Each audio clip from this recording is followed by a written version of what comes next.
Deus é bom, amém? Diga assim, Deus é sempre bom. Então diga assim, cada vez que eu abro a Bíblia, eu aprendo mais da Bíblia. Agora diga assim, a Bíblia é Deus falando comigo. Agora fala igual o crente, diga, a Bíblia é Deus falando comigo. Todas as epístolas que o apóstolo Paulo escreveu são divididas em duas partes. Quantas partes? Duas. Diga comigo, querigma e didaquê. Vamos falar mais uma vez? Diga querigma e didaquê. Todas as epístolas que Paulo escreveu possuem essas duas partes, são 14 no total. A primeira parte é o que nós chamamos de querigma, que é a proclamação do Evangelho. A proclamação do Evangelho de Deus, da obra da cruz. E a segunda parte de todas as epístolas nós chamamos de didaquê. E no didaquê nós aprendemos como viver o Evangelho de forma prática no nosso dia a dia, como deve ser a conduta do crente. Então diga comigo, toda epístola tem querigma e tem didaquê.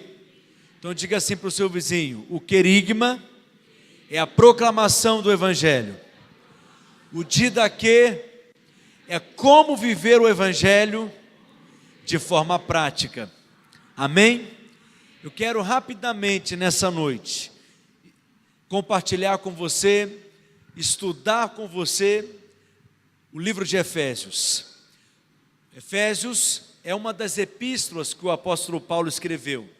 E como eu disse, todas as epístolas que Paulo escreveu são divididas nessas duas partes, e Efésios não é diferente. Efésios é considerado como a coroa da teologia paulina. É o livro mais elevado do Novo Testamento. É a carta mais elevada do Novo Testamento. Por quê? Porque em todas as demais cartas, Paulo trata da redenção, falando da condenação do homem, que o homem caiu, está debaixo de culpa e de condenação, e Paulo então passa a explicar o caminho da redenção e da salvação. Porém, Efésios é diferente, porque no livro de Efésios, Paulo já parte do homem regenerado, recriado, nascido de novo. Paulo fala que o homem está em Cristo, está sentado em lugares celestiais. Amém, meus irmãos? Há muitas formas de nós estudarmos o livro de Efésios, mas eu quero estudar com você o livro de Efésios, dividindo ele em três partes. Quantas partes? 3. E cada parte nós podemos resumir em uma palavra, que na verdade é um verbo. A primeira parte de Efésios, que é o capítulo 1 ao capítulo 3, nós temos uma palavra-chave, que é a palavra senta. Diga comigo, senta. O capítulo 4 e 5 de Efésios, nós temos uma segunda palavra-chave, que é a palavra anda. Diga comigo, anda. E a terceira e última parte do livro de Efésios, que é o capítulo 6, tem uma terceira palavra-chave, que é a palavra permanece. Então nós temos uma divisão bem simples do livro de Efésios. Capítulo 1 ao capítulo 3, qual que é a palavra? Senta. Capítulo 4 e 5 é a palavra anda.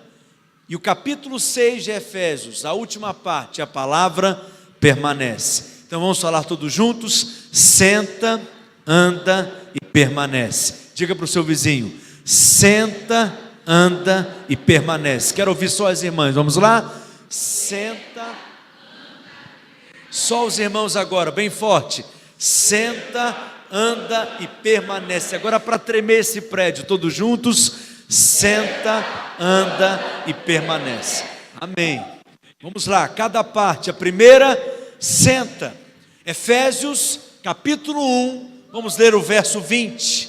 Efésios capítulo 1, versículo 20. Quantos estão prontos para aprender mais da palavra de Deus aqui? Então diga, minha vida nunca mais será a mesma. Posso ouvir um amém? Vamos ler todos juntos então o verso 20 bem forte para tremer esse prédio. Vamos lá? O qual exerceu ele em Cristo, ressuscitando dentre os mortos e fazendo sentar à sua direita nos lugares celestiais. Paulo está dizendo que Cristo agora está sentado à direita de Deus nos lugares celestiais. Mas quantos estão em Cristo aqui nessa noite? Se você está em Cristo, essa também é a sua posição. Efésios capítulo 2, verso 6, Paulo diz que você também está sentado. Paulo diz: e juntamente com ele nos ressuscitou e nos fez sentar nos lugares celestiais em Cristo Jesus. Preste atenção, quando Cristo morreu, nós morremos juntamente com ele. Mas quando Cristo ressuscitou, nós ressuscitamos juntamente com Cristo. E quando Cristo foi assunto aos céus e sentou à direita de Deus, você se assentou juntamente com ele nos lugares celestiais. Mas que você não está entendendo o que eu estou dizendo. Você está sentado com Cristo nos lugares celestiais. Vou te dar mais uma oportunidade. Você está sentado com Cristo nos lugares celestiais, acima de todo principado, potestade, todo nome que se nomeia não só no presente século, mas também no vindouro. Você está em Cristo. Eu sei que você está aqui, nessa cidade, nesse bairro, nessa rua, sentado nessa cadeira, mas essa é a sua posição geográfica, porque a sua posição espiritual é outra. Você está sentado com Cristo à direita de Deus, nos lugares celestiais. Amém, meus irmãos? Essa é uma das expressões que eu mais amo na Bíblia, essa expressão em Cristo. Quando você nasceu de novo, você foi colocado em Cristo, enxertado em Cristo, inserido nele. Você está dentro de Cristo, revestido de Cristo. Será que tem alguma irmã que está grávida aqui, que poderia me ajudar? Pelo menos que saiba, né, que está grávida. Aleluia. Tem alguma aqui? Nenhuma? Ok, amém. Mas imagine uma mulher que está grávida. Quem está aqui comigo? Ela está grávida e ela tem um bebê dentro dela. Você não está vendo aquele bebê, mas aquele bebê é uma realidade nela. Quando você olha para aquela mulher, você só a enxerga apenas, somente, mas há dois corações batendo ali. A vida que está nela é a vida que está nele. Aonde ela vai, aquele bebê vai juntamente com ela. Se ela for uma rainha, estiver sentada num trono, aquela é a posição daquele bebê também. Eu acho que você já entendeu o que eu estou ensinando. Você foi colocado em Cristo. Quando o diabo olha para você, ele não vê você, ele vê daquilo que você está revestido, e você está revestido de Cristo. Então tudo aquilo que diz respeito a Cristo, diz respeito a você também, porque você foi colocado nele, enxertado nele, inserido nele. Essa é a sua posição e a sua realidade. Diga: eu estou em Cristo. Se Cristo é abençoado, você é abençoado também. Se os céus estão abertos sobre Cristo, os céus estão abertos sobre você também. Se há favor sobre Cristo, há favor sobre você também. Porque, meus irmãos, diga: eu estou em Cristo Jesus. E por isso hoje você está sentado à direita de Deus, nos lugares celestiais. Então, a vida cristã começa com essa palavra: senta. Preste atenção. A vida cristã não começa com a palavra faça. A vida cristã começa com o verbo senta. Por quê? Porque tudo que nós desfrutamos hoje é em função daquilo que já foi feito por Jesus na cruz, quando ele disse: está consumado. Essa é a expressão mais importante que Jesus falou. Por quê? Porque em todo o seu ministério, Jesus curou muitos enfermos, expulsou demônios, purificou leprosos, ressuscitou mortos, operou milagres. Jesus expulsou muitos demônios no seu ministério, mas o lugar aonde o diabo foi vencido e derrotado foi na cruz, quando Jesus disse: está consumado. Se Jesus tivesse feito tudo aquilo que ele fez anteriormente, Mas se na cruz ele não tivesse dito, está consumado, está acabado, concluído, terminado, tudo que ele fez anteriormente teria perdido o sentido. Então aquilo que nós desfrutamos hoje, na vida cristã, é em função da obra consumada de Cristo na cruz. Por que hoje você pode desfrutar de cura e de uma vida com saúde? Porque na cruz ele já levou sobre si todas as nossas dores e enfermidades. Ele não vai levar, ele já levou, não é uma promessa, é um fato. Ele disse: está consumado. Por que hoje podemos desfrutar de prosperidade e ter todas as nossas necessidades supridas? Porque na cruz Jesus se fez pobre para que você fosse enriquecido nele em todas as coisas. Por que hoje você pode desfrutar de todas as bênçãos espirituais? Porque na cruz Jesus se fez maldição para que hoje você pudesse ser abençoado. A obra de Cristo na cruz é uma obra de substituição. Nós estávamos nele quando ele morreu naquela cruz, mas ele, quando ressuscitou, nós ressuscitamos juntamente com ele. Então tudo que nós desfrutamos hoje, vivemos hoje, é em função daquilo que Cristo já fez na cruz. Amém, meus irmãos? É por isso que a vida cristã começa com a palavra senta. Por que senta? Porque hoje você deve desfrutar daquilo que Cristo já fez. Você deve descansar na obra que Cristo já fez. Por que é importante você ter revelação disso? Porque quando você não tem revelação da obra consumada, você vive a vida cristã tentando fazer algo que já foi feito, tentando conquistar algo que Cristo já conquistou para você. Como que é um crente que vive com a mentalidade da lei? Ele vive no esforço, tentando ser fiel, para que um dia ele seja considerado justo diante de Deus. Mas qual que é a verdade do Novo Testamento? Quando Cristo morreu, ele pegou o meu e o seu pecado e colocou sobre ele, e a justiça dele foi colocada sobre nós, e no dia que você nasceu de novo, você foi declarado justo. Um amém, mais um amém agora. Você não está entendendo. Ano passado nós celebramos, acho que foi ano passado, 500 anos da Reforma, o ano retrasado, ano passado. E uma das principais verdades que foram restauradas na Reforma foi que o crente é justo, e ele é justo pela fé.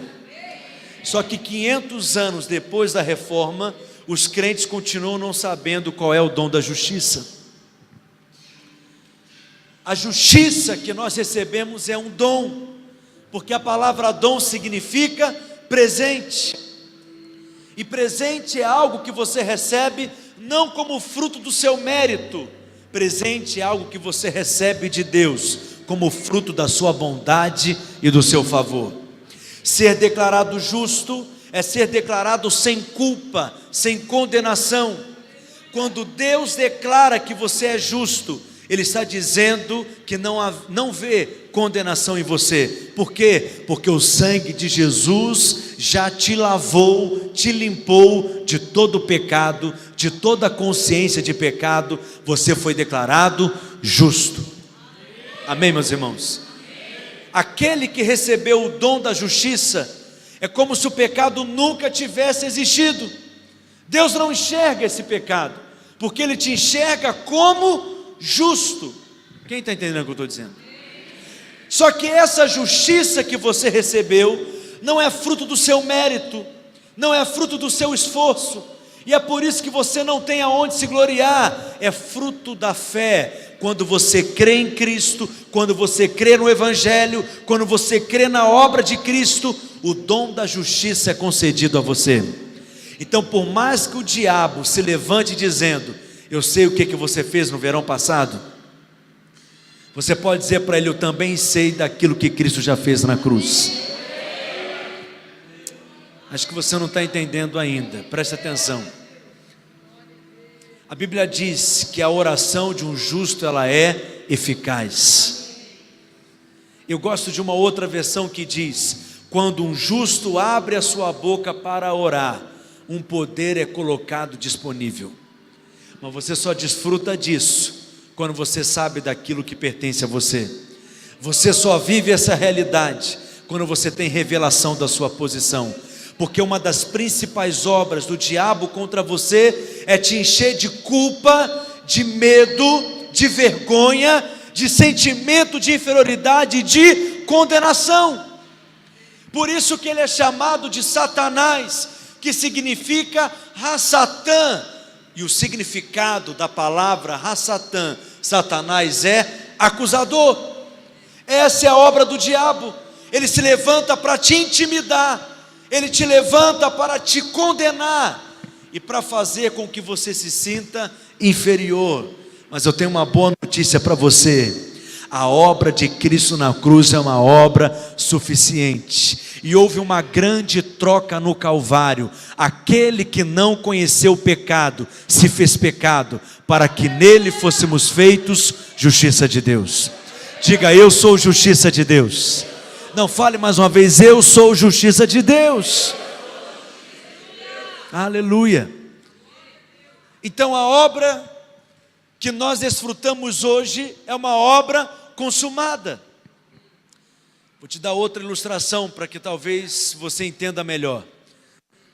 Deus criou todas as coisas em 6 dias. E diz a Bíblia que no 6º dia o homem foi criado. E o 7º dia, a Bíblia afirma que Deus descansou. Mas por que Deus descansou no 7º dia? Porque deu tanto trabalho de criar todas as coisas, que Deus ficou cansado, esgotado, desgastado, que precisou de um dia para descansar? Não. Descanso na Bíblia não está relacionado com o cansaço físico. Descanso na Bíblia está relacionado com o deleite, com o desfrute, com o prazer. Deus cria todas as coisas para depois desfrutar daquilo que Ele criou. Mas por que Deus cria o homem somente no 6º dia? Deus cria o homem depois de criar todas as coisas, porque Deus não precisava do homem para completar a obra que pertencia somente a Ele. Deus cria o homem para desfrutar da obra que Ele já fez. Da mesma forma, Deus não precisa da sua ajuda para que a obra de Cristo fosse completa.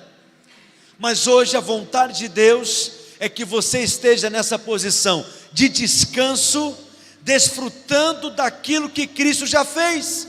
E quando você entra nessa posição de descanso, você está honrando a obra de Cristo na cruz. Para você entender também, vá lá para Deuteronômio no capítulo 6, verso 10. É um outro exemplo. Quando o povo de Israel, Deus tira o seu povo do Egito, prepara uma terra para eles que mana leite e mel, mas Ele diz o seguinte: quando vocês chegarem lá, tudo estará pronto para vocês. Quando vocês chegarem lá, tudo já estará preparado. Olha o verso 10: havendo-te, pois, o Senhor teu Deus, Deuteronômio 6:10, introduzido na terra, que sob juramento prometeu a teus pais, Abraão, Isaque e Jacó, te daria grandes e boas cidades, e o texto encerra dizendo que tu não edificastes. O povo recebeu uma nação pronta, o povo herdou uma terra pronta. Você também, da mesma forma, já recebeu uma vida cristã que já está pronta, por isso que ela é vivida por fé. Mas muitos estão ainda tentando conquistar aquilo que Cristo já conquistou, estão tentando se tornar aquilo que já são em Cristo. Por que muitos crentes estão tentando ainda lá na frente serem salvos? Você já começa a vida cristã como salvo. Diga: eu já sou salvo, por isso eu vivo como salvo. Você não conquista a sua salvação, você apenas a recebe pela fé na obra de Cristo. Alguns crentes estão tentando ser santos. Você não se torna santo, você já é santo. Você se santifica porque você já foi separado para Deus. Alguns crentes estão no esforço da força do braço, tentando se tornar justos, se esforçando para serem aceitos diante de Deus, se esforçando para serem aprovados diante de Deus. Mas você já é, você não se torna, Cristo já te fez justo. E qual que é o resultado de pessoas que vivem assim? A vida cristã, que deveria ser algo pleno, deveria ser algo feliz, se torna um peso, se torna um fardo, porque ele vive a vida inteira tentando se tornar aquilo que já é, e vive com um sentimento de insuficiência.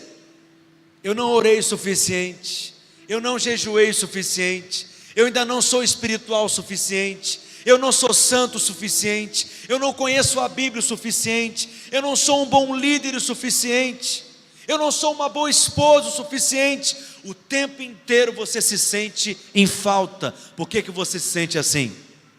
Porque você está olhando para você mesmo, ao invés de olhar para Cristo. Uma das estratégias do diabo se chama introspecção. O diabo sempre trabalha para fazer com que você volte os seus olhos para você mesmo, tentando encontrar alguma coisa aonde você pode se apoiar e se agarrar para que você seja abençoado por Deus. Só que você tem um problema quando você vive assim, porque quando você olha para você mesmo e se acha merecedor, e acha que você alcançou esse padrão, você se enche de justiça própria, e justiça própria é algo que tira você do lugar do favor de Deus. Mas quando você olha para você mesmo, e você não encontra aquilo que você deveria encontrar, você se enche de sentimento de culpa, de vergonha e de condenação. E condenação é algo que tira você também do favor de Deus. Quando você olha para você, você só tem dois resultados apenas: justiça própria ou condenação. Então você tem que olhar para quem? Você tem que tirar os olhos de você e colocar os seus olhos em Cristo. Sabe por quê? Porque Cristo é o seu representante. No dia que eu entendi isso, eu saí correndo. Deus trabalha com representantes. Esse é o princípio da antiga aliança e esse é o princípio da nova aliança. Deus sempre trabalha com representantes. Quando Golias desafia o exército de Israel, Golias representava o exército filisteu e Davi representava o exército de Israel. Se Golias vencesse a batalha, era como se todo o exército filisteu tivesse vencido a batalha. Mas se por outro lado, Davi vencesse a batalha como venceu, é como se todo o exército de Israel tivesse vencido a batalha também, porque Davi era o representante. Quem que é o seu representante? Cristo. Porque Cristo venceu, você venceu também. Porque Cristo é abençoado, você é abençoado também. Então você tem que descansar naquele que é o seu representante. Como que funcionava na antiga aliança? Você sabe que os sacerdotes ofereciam sacrifício para o perdão do pecado do povo diariamente. Mas uma vez por ano, o sumo sacerdote oferecia um sacrifício para o perdão do pecado de toda a nação, que era chamado o Dia do Perdão Nacional.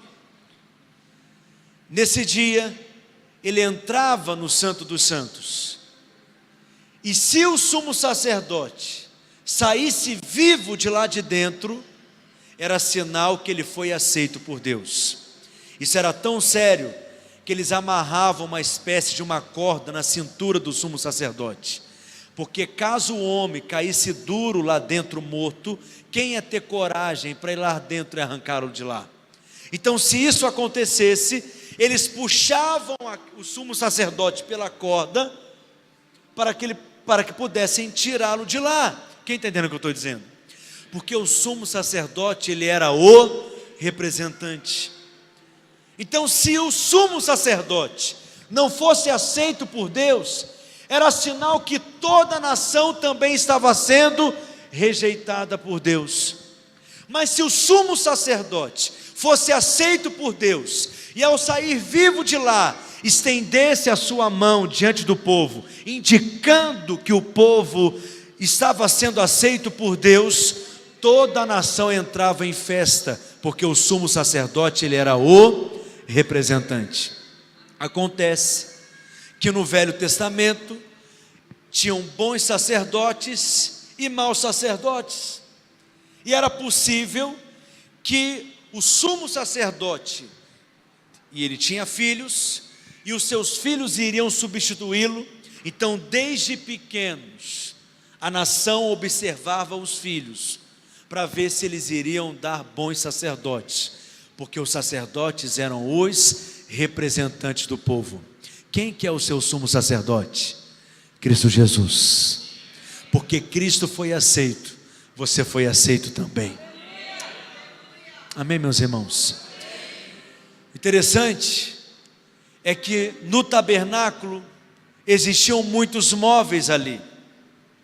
Tinha a bacia de bronze, tinha o altar de sacrifício do holocausto, tinha uma mesa chamada da mesa dos pães.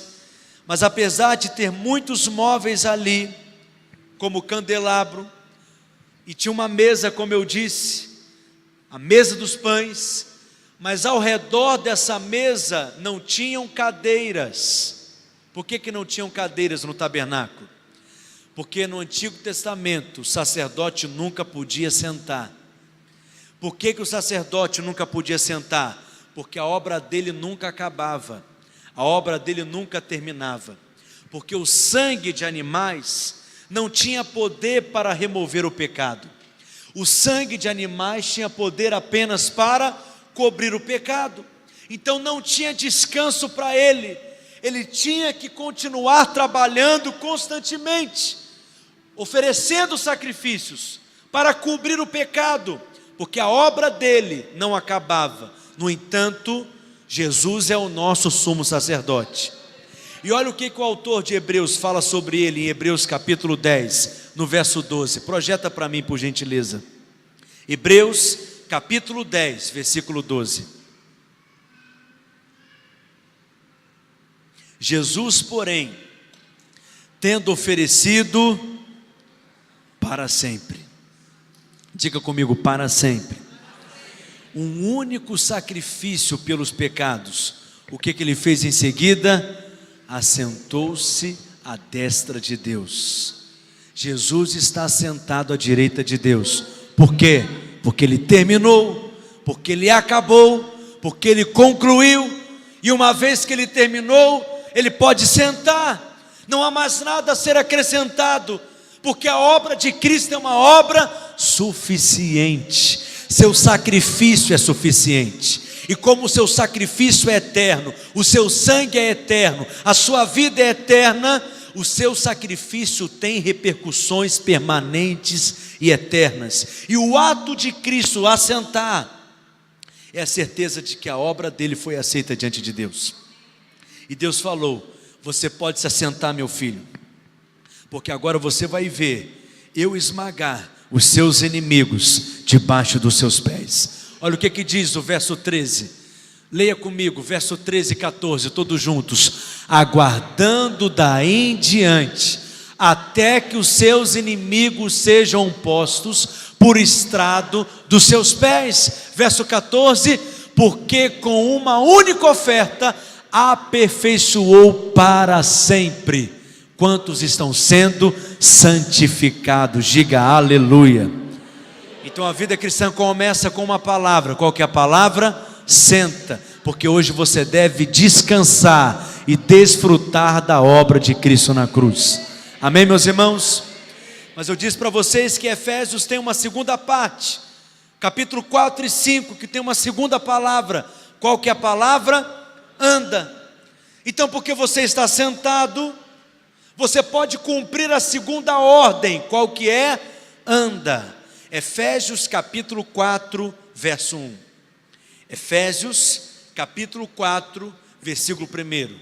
Rogo-vos, pois, eu, o prisioneiro no Senhor, o que ele diz em seguida? Que andeis de modo digno da vocação a que foste chamados. Então o sentar é a base do nosso andar. Porque você está sentado, é porque você foi chamado por Deus, você foi comprado por Ele, e hoje você faz parte da família dEle, e tem a natureza de Deus em você, então você faz parte da nobreza, e quem é nobre tem comportamento nobre, diferente dos demais. Quem é nobre anda como nobre, quem é nobre se veste como nobre, quem é nobre fala como nobre, quem é nobre se comporta como nobre. Então Paulo diz: ande como príncipe, ande como rei, ande como filho da realeza, porque agora você tem uma nova natureza dentro de você. Então o nosso andar hoje é também em função daquilo que Cristo já fez na cruz. Preste atenção, não é em função da lei. Na nova aliança, nós não fazemos coisas com uma tentativa de sermos abençoados por Deus. Você já foi abençoado por Deus com toda a sorte de bênçãos espirituais nas regiões celestiais em Cristo Jesus. Quem está compreendendo? Você anda como crente porque essa é a sua posição. Você anda como santo porque você já é santo. Você vive como justo porque você é justo. Não é para tentar se tornar ser. Você vive porque você já é.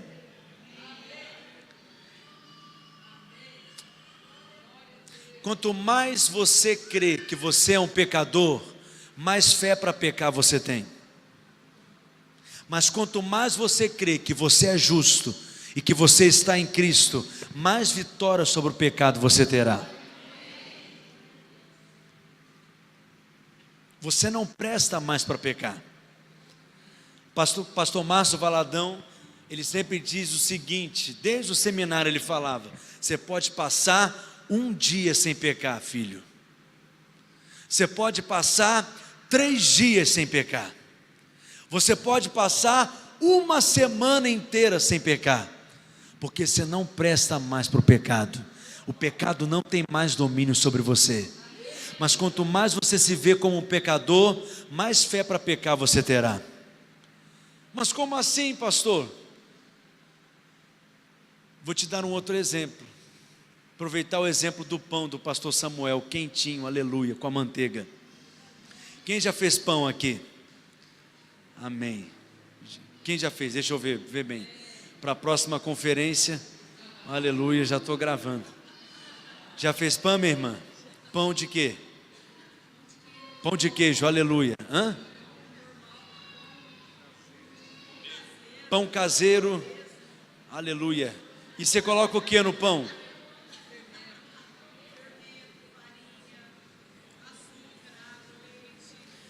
E é bom esse pão? Vocês acreditam, irmãos? Ela tem uma oportunidade, amanhã ela pode. Quem sentiu paz aí, testificou no coração? Amém. Amém. Mas a irmã é padeira? Mas já fez pão? Mas não é padeira. Mas já fez pão? Mas não é padeira. Por que você não é padeira? Preste atenção. O padeiro é aquele que vive na prática de fazer pães. O pecador é aquele que vive na prática do pecado. Por que ela não é padeira? Porque o pão na vida dela é um acidente. De vez em quando ela resolve fazer pão. Da mesma forma, na vida do crente, o pecado é um acidente. Ele não presta mais para pecar. Você é justo, você é santo, porque essa é a sua posição em Cristo. Só que tem gente que quando eu falo isso fica com raiva. Eu sou pecador, pastor. Então seja o que você quiser ser. Mas deixa eu só te falar uma coisa: o Novo Testamento não foi escrito para você. Porque todas as epístolas que Paulo escreve, ele sempre começa falando para quem? Aos santos, aos chamados, aos escolhidos. Quem é santo aqui? Então o Novo Testamento foi escrito para você. Essa é a sua posição. Você está em Cristo, e porque você é santo, você vive como santo, você fala como santo, você anda como santo, você se comporta como santo. Preste atenção, a verdadeira mudança não é fruto de um esforço. Porque quando você tem que se esforçar para ser alguma coisa, porque você não é aquilo ainda. Eu, quando arrumei minha mala para vir para essa viagem, eu não me senti tentado de pegar um vestido ou uma saia da minha esposa e colocar na minha mala. Por que não? Porque ser homem para mim não é um esforço. Quem está entendendo o que eu estou dizendo? Graças a Deus, é algo natural, é algo espontâneo. Quem está entendendo o que eu estou dizendo? Mas quando você tem que se esforçar para ser, é porque você não é. Quando alguém diz assim, cansei de ser paciente, você só se cansa de ser aquilo que você tem que se esforçar para ser. É porque você não é paciente ainda. Essa paciência que você acha que tem origem na sua carne, não tem origem em Deus. É por isso que você precisa morrer, ir para a cruz, para chegar no fim de si mesmo, para que você experimente vida de ressurreição. Por que Deus permite frequentes quedas na sua vida? Para que você caia em si, para que você se esgote de você mesmo, porque aí a paciência que você vai passar a ter, tem origem em Deus, e não no seu esforço. Eu gosto de contar uma história, de uma moça, que era tão boa, mas tão boa, que o nome dela era Boinha. Boinha era maravilhosa, Boinha era solidária, Boinha servia todas as pessoas, Boinha era amável, Boinha era paciente, Boinha casou, Boinha se converteu, e Boinha virou uma praga, um problema de duas pernas. Por quê? Um dia Boinha chega e diz, essa mesma conversa, cansei de ser boa, cansei de ser paciente, cansei de ser amável. Por que ela se cansou de ser? Porque ela se esforçou para ser algo a vida inteira. E a vida cristã assim é um fardo, é um peso. É igual uma irmã mais madura na fé, conversando com uma outra irmã mais imatura na fé, nova convertida. A nova convertida dizendo para ela, eu me estouro, eu perco a cabeça, quando eu vi eu já falei, e eu não sei mais o que fazer. E a outra irmã mais madura diz, você estoura tão fácil, tem 30 anos que eu sou crente, eu tenho vontade de estourar e não estouro. Será que a vida cristã é isso? Colocar uma rola em você, e tudo está lá dentro tentando explodir. No dia que explodir vai cair meio mundo ao seu redor. Preste atenção, Deus quer que você chegue no fim de si mesmo, para que você se encha dele, e aí você será transformado. Só que você não vai saber como que você foi transformado, porque não foi você que se transformou, foi a obra do Espírito em você. Não sei por que eu estou falando isso, mas eu percebo algo no Espírito nessa direção. É como ir à praia. Estava uma semana de férias agora, lá no Rio de Janeiro, na praia, aleluia. E eu tentei ficar bronzeado, pastora Lígia. Fiz até vibração positiva, vai ficando bronzeado, esforço. No máximo eu fiquei vermelho. Para você ficar bronzeado, você não precisa se esforçar. Para você ficar bronzeado, você apenas precisa descansar diante do sol. Tempo suficiente para aquele que é maior do que você transformar você completamente. Só que você não sabe explicar como aconteceu, quando aconteceu. Essa é a verdadeira mudança. Os outros percebem que você mudou, mas você mesmo não sabe explicar como ela aconteceu, porque você não tem glória nela. Eu não posso chegar para você e dizer assim: 10 passos para vencer a mentira, 30 passos para vencer a inveja, porque tem crentes que vivem assim. Ele faz uma lista do que ele tem que vencer, está entendendo? Primeira coisa que ele tem que vencer é o orgulho. Então ele tenta ser humilde. Já viu crente tentando ser humilde? Não, já viu? Senta na última fileira porque ele está muito humilde, não pode sentar na frente. Anda bem devagar, fala baixinho.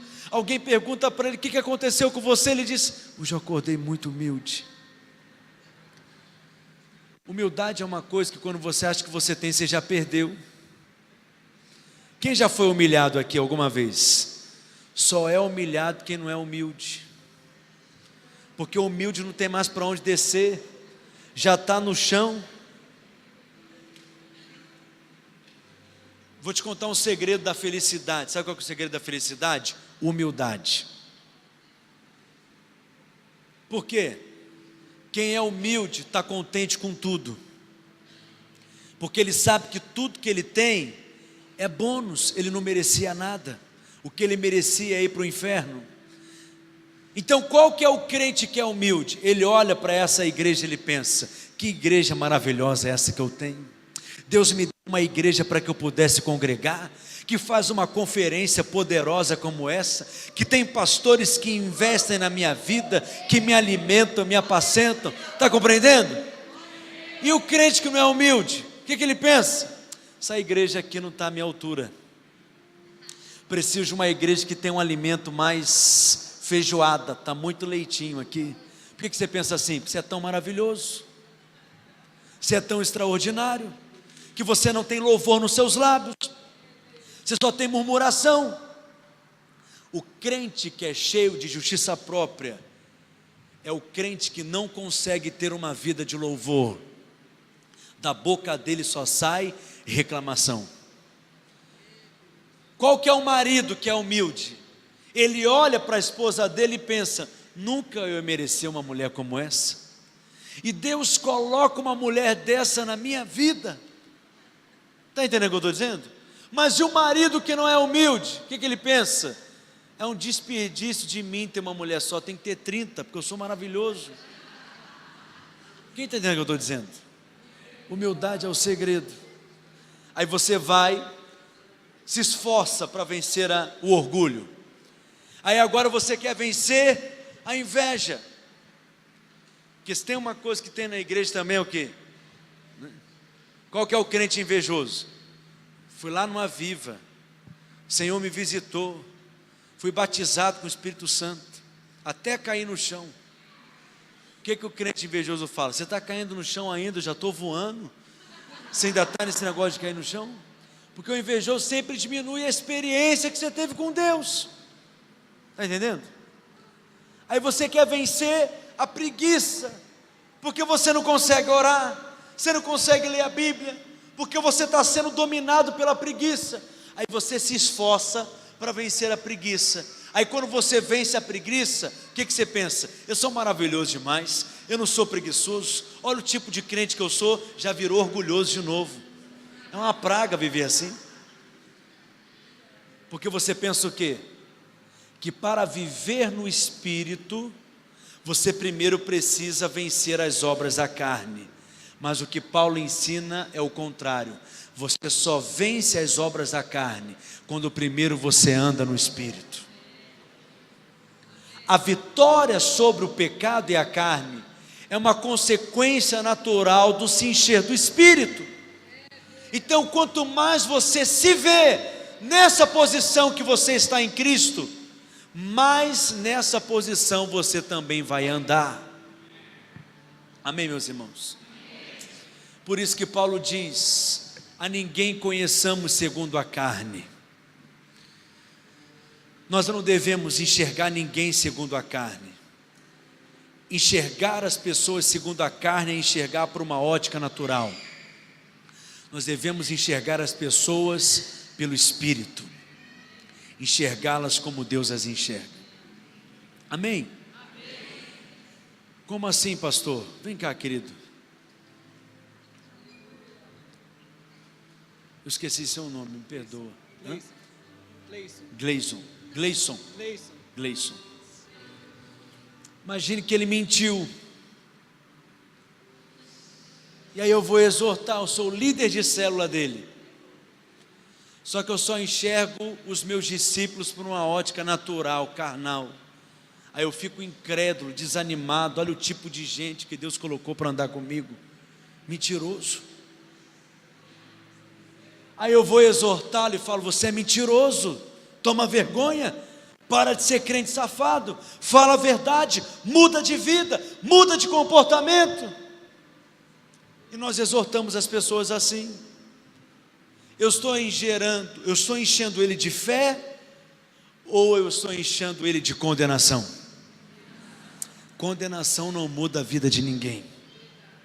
Está entendendo? Então não tem mais exortação na igreja, pastor?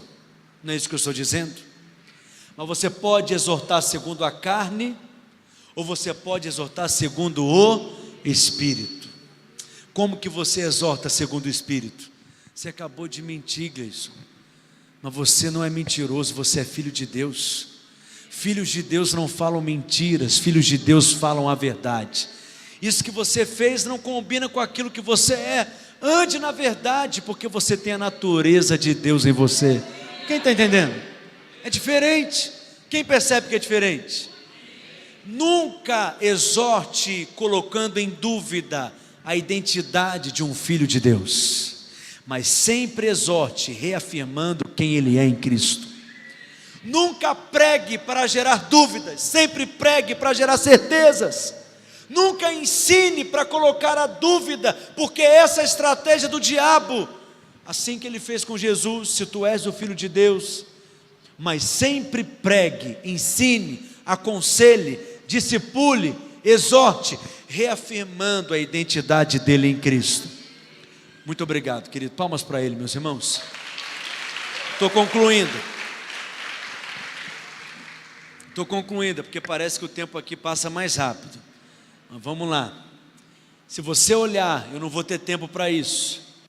Toda a exortação de Paulo no capítulo 4, no capítulo 5, sempre é dessa forma, reafirmando quem eles são em Cristo. Vou te dar um último exemplo nisso. Paulo no capítulo 5, no verso 17 em diante, eu até preguei sobre esse texto a última vez que eu estive aqui. Paulo diz o quê? Não se embriague com o vinho, no qual há dissolução, mas enchei-vos o Espírito. Preste atenção, provavelmente alguns irmãos daquela igreja tinham o costume de ficarem embriagados com o vinho, e Paulo vai exortá-los, mas Paulo não exorta dizendo: para de beber, crente safado. O que Paulo exorta? Dizendo o quê? Se encha do Espírito, se embriague com o Espírito Santo, porque se embriagar com o Espírito é muito melhor. Você vai ser controlado pelo Espírito, dominado pelo Espírito. Quem é líder de célula aqui? Estou te ensinando algo muito importante no seu discipulado, preste atenção. Quando Deus quer tirar algo das suas mãos, Ele te oferece algo maior, melhor, mais gostoso. Imagine uma criancinha, pastor, que está com uma faca perigosíssima na sua mão, e você é pai, você não quer que ela se machuque, então você precisa tirar a faca da mão daquela criança, porque você sabe que se ela continuar com a faca nas mãos, ela vai se machucar. Te dou 3 opções em que você pode agir para tirar a faca da mão daquela criança. Primeiro, você pode agir como um crente legalista, cheio da lei, que vive com base no merecimento, dizendo: vem cá, criança, porque quando eu te pegar, você vai ver o que vai acontecer com você. O que ela vai fazer?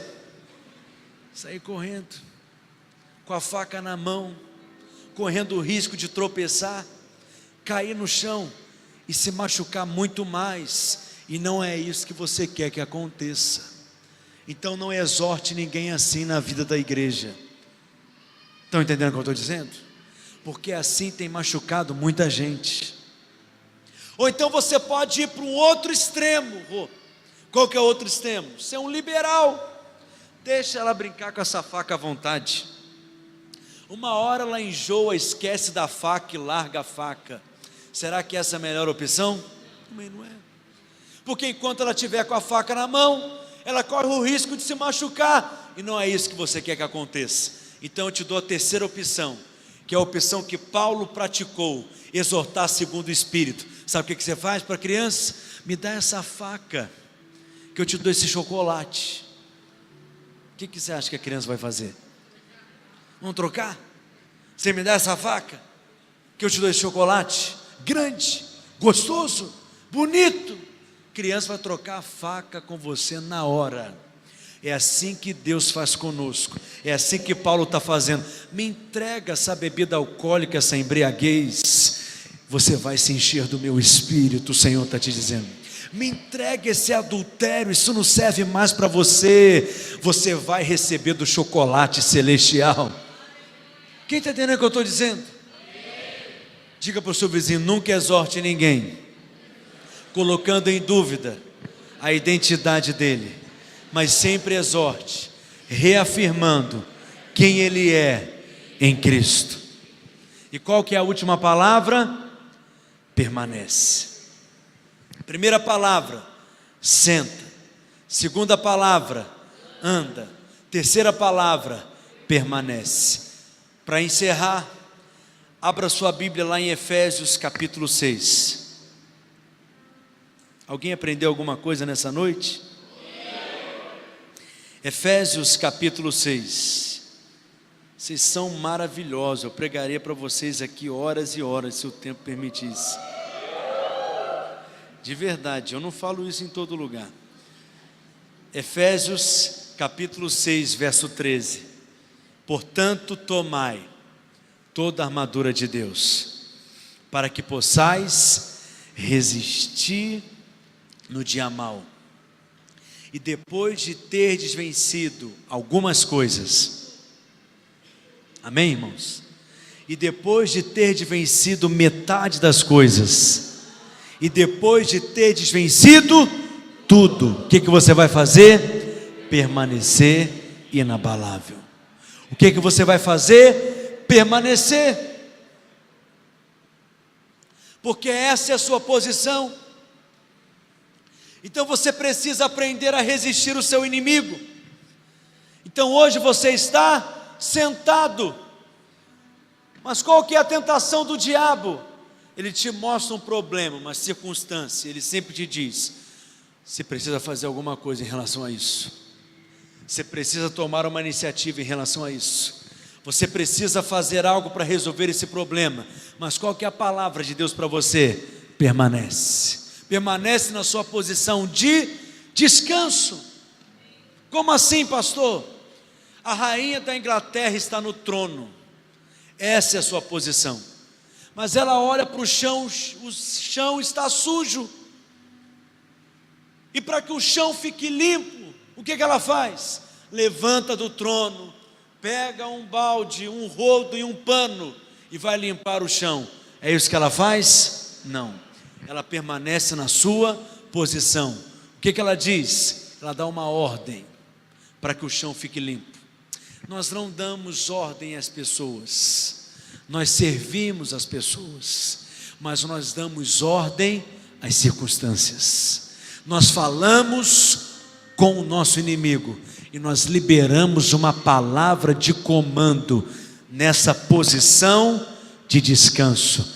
Permanece nessa posição. A tentação é levantar e ir resolver com as suas mãos, com a força do seu braço. Mas qual que é a palavra de Deus para você hoje? Permanece. Você vai resistir o inimigo e você vai permanecer. Eu sei que você talvez tenha sido resistido. Ano passado foi o ano mais difícil que eu já vivi no meu ministério. Foi um ano de muita luta, de muita prova, muitas circunstâncias difíceis. Era difícil orar, era difícil pregar, era difícil aconselhar, era difícil fazer coisas que eu sempre fiz, em que em alguns momentos fluíam com tanta facilidade, mas que parecia que naquele ano tudo estava tão pesado e tão difícil, porque eu estava sendo resistido pelo inimigo.